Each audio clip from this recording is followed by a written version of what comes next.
ഞങ്ങൾ ഉഹദിലാണുള്ളത്. ഇത് ഹംസ റളിയല്ലാഹുവിന്റെ ഖബറാണ് ഈ കാണുന്നത്. ഈ ബാക്കിൽ കാണുന്ന ഉഹദ് പർവ്വതം, ഈ കാണുന്ന ജബലുർ റുമാത്ത്.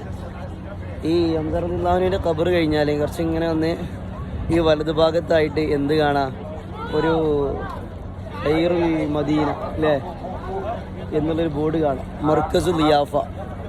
ഇവിടെ എന്താ വെച്ചാൽ ഇവിടുന്ന് ഇങ്ങനെ വിളിക്കും. അപ്പോൾ ആരെന്ത് ചെയ്യേണ്ട, തിരിഞ്ഞു പോകണ്ട. ഇവിടെ വന്നു കഴിഞ്ഞാൽ നല്ല അടിപൊളി ചോറ്, വെള്ളം, അതല്ലെങ്കിൽ വേറെ എന്തെങ്കിലും ഫുഡ് കിട്ടും. സ്വതക്കായിട്ട് ഹദിയായിട്ട് എന്ത് ചെയ്യണം, നൽകണി ഇവർ. ഫുൾ ടൈം ഉണ്ടാവും. എപ്പോൾ വരികയാണെങ്കിലും, രാത്രി ഉണ്ടോ അറിയില്ല, പാതിരാത്രി പകൽ സമയങ്ങളിലൊക്കെ ഇങ്ങോട്ട് വരികയാണെങ്കിൽ ഈ ഹൈമേൽ ഈ ടെൻറ്റിൽ വന്നു കഴിഞ്ഞാൽ എന്തിട്ടും, ഇരുന്ന് കഴിക്കാനുള്ള സൗകര്യമുണ്ട്, സ്വതക്ക എല്ലാം കിട്ടും. അപ്പോൾ ഇങ്ങോട്ട് വരുന്ന ആളുകൾ, ഇതിലേക്ക് വരുന്ന ആളുകൾ നഷ്ടപ്പെടുത്തണ്ട. വിശന്ന് വരുന്ന ആളുകളാണെങ്കിൽ ചോറൊക്കെ കിട്ടും. ഇൻഷാ അല്ലാഹ് നമുക്ക് ഉള്ളിലേക്ക് കിടക്കാം. ഞങ്ങളിതിന് ഉള്ളിൽ കയറിയുണ്ട്. ഉള്ളിൽ കയറി ഭക്ഷണം കഴിച്ചുകൊണ്ടിരിക്കുക. കഴിക്കൽ കഴിഞ്ഞു. നല്ല അടിപൊളി ചോറ്, അതുപോലെ തന്നെ ഒരു കുപ്പി വെള്ളം, ഇതൊക്കെ എന്ത് ചെയ്യും, ഇവിടുന്ന് കിട്ടും. ഇൻഷാ അല്ലാഹ് ഈ ഹുദിലേക്ക് വരുന്ന ആളുകളൊക്കെ ഉണ്ടെങ്കിൽ സിയാറത്ത് കഴിഞ്ഞ് നേരെ പോകാൻ നിൽക്കണ്ട. സിയാറത്ത് കഴിഞ്ഞ് തിരിച്ചു വരുമ്പോൾ വലതുഭാഗത്തേക്ക് നോക്കി കഴിഞ്ഞ് നേരത്തെ പറഞ്ഞാൽ കൂടാറുണ്ടല്ലോ, അങ്ങനെ കാണാം.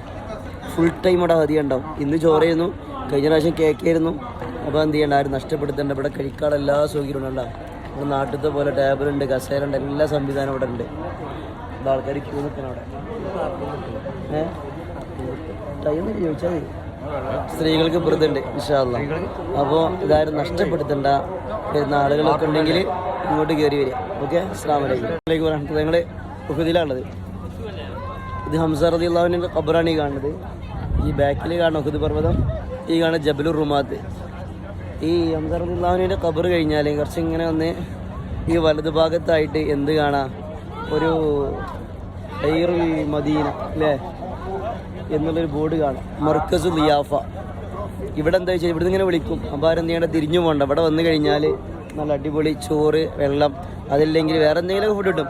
സ്വതക്കായിട്ട് ഹദിയായിട്ട് എന്ത് ചെയ്യണം, നൽകണി ഇവർ. ഫുൾ ടൈം ഉണ്ടാവും. എപ്പോൾ വരികയാണെങ്കിലും, രാത്രി ഉണ്ടോ അറിയില്ല, പാതിരാത്രി പകൽ സമയങ്ങളിലൊക്കെ ഇങ്ങോട്ട് വരികയാണെങ്കിൽ ഈ ഹൈമേൽ ഈ ടെൻറ്റിൽ വന്നു കഴിഞ്ഞാൽ എന്തിട്ടും, ഇരുന്ന് കഴിക്കാനുള്ള സൗകര്യമുണ്ട്, സ്വതക്ക എല്ലാം കിട്ടും. അപ്പോൾ ഇങ്ങോട്ട് വരുന്ന ആളുകൾ, ഇതിലേക്ക് വരുന്ന ആളുകൾ നഷ്ടപ്പെടുത്തണ്ട. വിശന്ന് വരുന്ന ആളുകളാണെങ്കിൽ ചോറൊക്കെ കിട്ടും. ഇൻഷാ അല്ലാഹ് നമുക്ക് ഉള്ളിലേക്ക് കിടക്കാം. ഞങ്ങളിതിന് ഉള്ളിൽ കയറിയുണ്ട്. ഉള്ളിൽ കയറി ഭക്ഷണം കഴിച്ചുകൊണ്ടിരിക്കുക. കഴിക്കൽ കഴിഞ്ഞു. നല്ല അടിപൊളി ചോറ്, അതുപോലെ തന്നെ ഒരു കുപ്പി വെള്ളം, ഇതൊക്കെ എന്ത് ചെയ്യും, ഇവിടുന്ന് കിട്ടും. ഇൻഷാ അല്ലാഹ് ഈ ഹുദിലേക്ക് വരുന്ന ആളുകളൊക്കെ ഉണ്ടെങ്കിൽ സിയാറത്ത് കഴിഞ്ഞ് നേരെ പോകാൻ നിൽക്കണ്ട. സിയാറത്ത് കഴിഞ്ഞ് തിരിച്ചു വരുമ്പോൾ വലതുഭാഗത്തേക്ക് നോക്കി കഴിഞ്ഞ് നേരത്തെ പറഞ്ഞാൽ കൂടാറുണ്ടല്ലോ, അങ്ങനെ കാണാം. ഫുൾ ടൈം അവിടെ ഹദിയ ഉണ്ടാവും. ഇന്ന് ചോറായിരുന്നു, കഴിഞ്ഞ പ്രാവശ്യം കേക്കായിരുന്നു. അപ്പോൾ എന്ത് ചെയ്യേണ്ട, ആരും നഷ്ടപ്പെടുത്തേണ്ട. ഇവിടെ കഴിക്കാനുള്ള എല്ലാ സൗകര്യവും ഉണ്ടാവും. നമ്മുടെ നാട്ടിലത്തെ പോലെ